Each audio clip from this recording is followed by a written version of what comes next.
All right, so it is March 9th, 10-minute pod, brought to you by Jake Ellenbogen of the Jake Ellenbogen channel.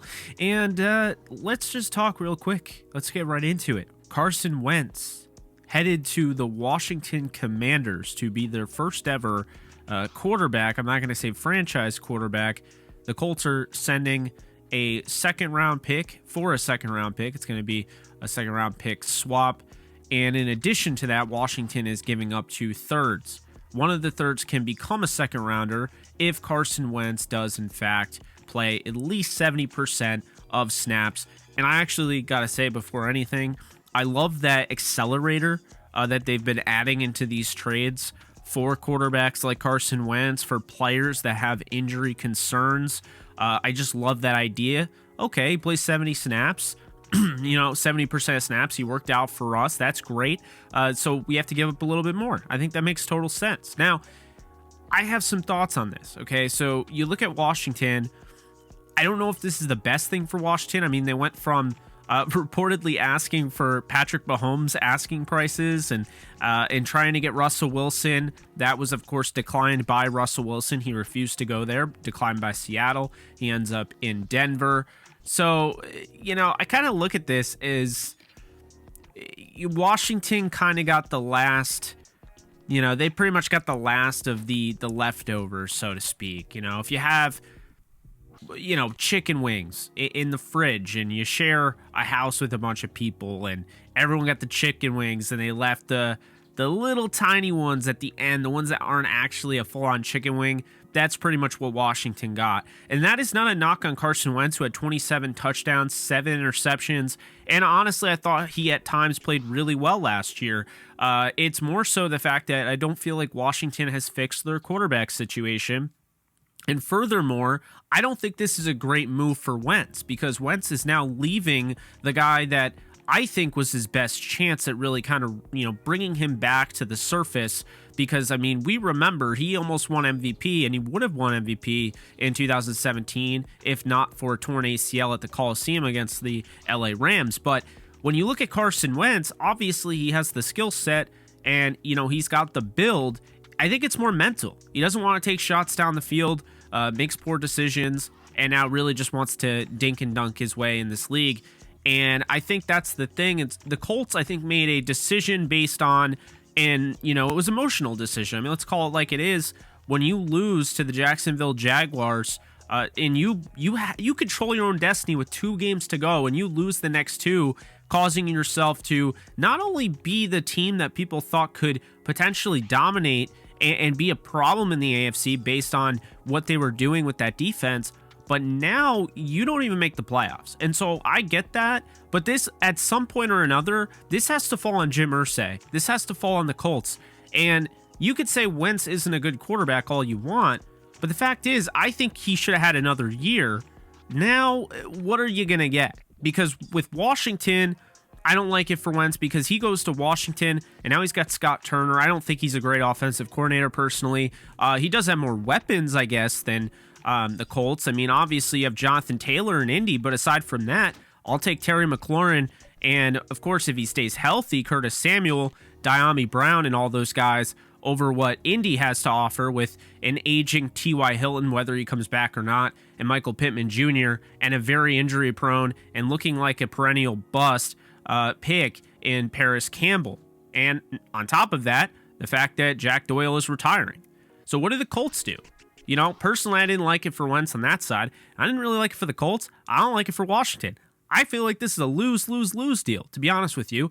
As much as I'd like to see Wentz do well in Washington, I don't think Washington knows what they're doing. This seems like a panic move to me. And now with the Colts, I also feel like this is somewhat of a, just get him out of here, get him out of my sight type deal. But there's been 6-7 different quarterbacks in 6-7 different years. At some point or another, Jim Irsay is going to have to let Chris Ballard do his thing. He's going to have to let, Frank Reich do his thing. I think they were forced into it. I think Frank Reich was forced into it to save his job. And I'll be honest with you, I think Chris Ballard is being suppressed a little bit, because I think Jim Irsay has way too much of a hold on this organization. I understand he's the owner and he's similar to Jerry Jones in that He has a lot of final says when it comes to player personnel. But this is why I actually like an owner like Stan Kroenke with the Rams, because he just fronts the bill. You know, tell me how much I need to write this check for, I'll do it. He doesn't get into the personnel stuff. He hired guys to do that. Irsay spent way too much time involved, and I think for that reason, that's why you've seen the Colts are nowhere near finding a franchise quarterback. And now they're interested in getting Jimmy Garoppolo, which to me doesn't make any sort of sense. Jimmy Garoppolo is not an upgrade over Carson Wentz. He may be around the same level of Carson Wentz, but he is not an upgrade.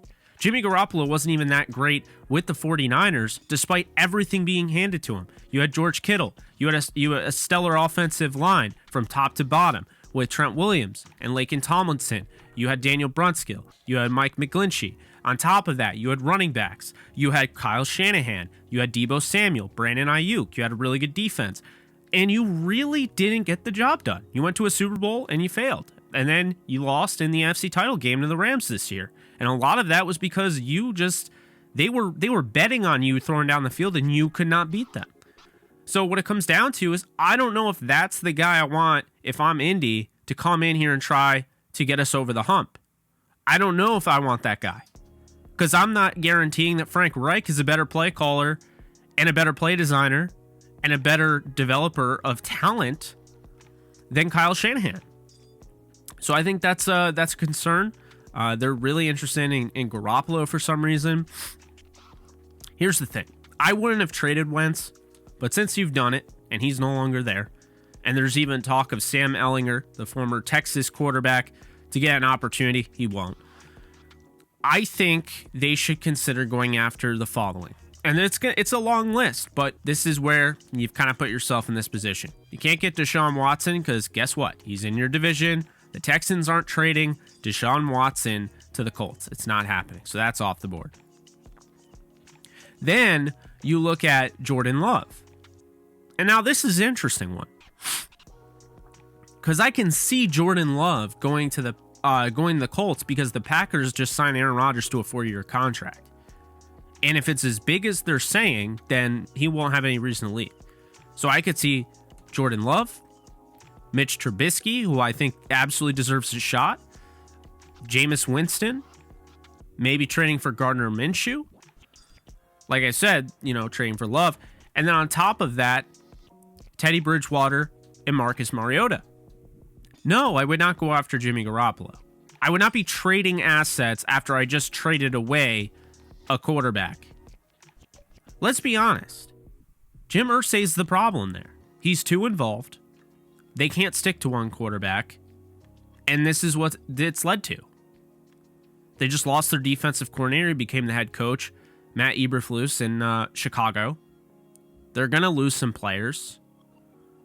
All of a sudden, having all that salary cap space, they don't have as much as they had before. They did free a lot of space with Wentz, don't get me wrong. But now you still have a problem. Find a quarterback. Doesn't matter how good your defense is. Find a quarterback. Hate to break it to you, he wasn't the only one. He's the scapegoat here. It's an old school scapegoat thing. Carson Wentz is indeed the scapegoat, and he is not the only one to blame. Their quote-unquote MVP candidate, Jonathan Taylor, yeah, his play faltered down the stretch. That's why he didn't end up coming close to winning MVP. On top of that, it's not like Carson Wentz had a ton of weapons either. Michael Pittman Jr., good. All right. T.Y. Hilton, aging. Jack Doyle, no one fears Jack Doyle. I like the draft pick to go out and get Kylan Granson of SMU. And I do like Mo Alley Cox, and I definitely like Nyheim Hines, but this team isn't perfect. And the offensive line was never fully healthy really at all the whole year. Make no mistake about it. Carson Wentz is a scapegoat, and the Colts have no idea what they're doing. They didn't have a plan. I wouldn't be surprised if Andy Dalton is starting in Indianapolis because right now, this is not Chris Ballard. This is not Frank Reich. This, in fact, is Jim Irsay taking control of a team and forcing him to make tough decisions and make emotionally charged decisions. And this is what happens. And probably this is why we may not see Indy in the playoffs yet again. Those are my thoughts. 10-minute podcast. I am out of here. You guys take care.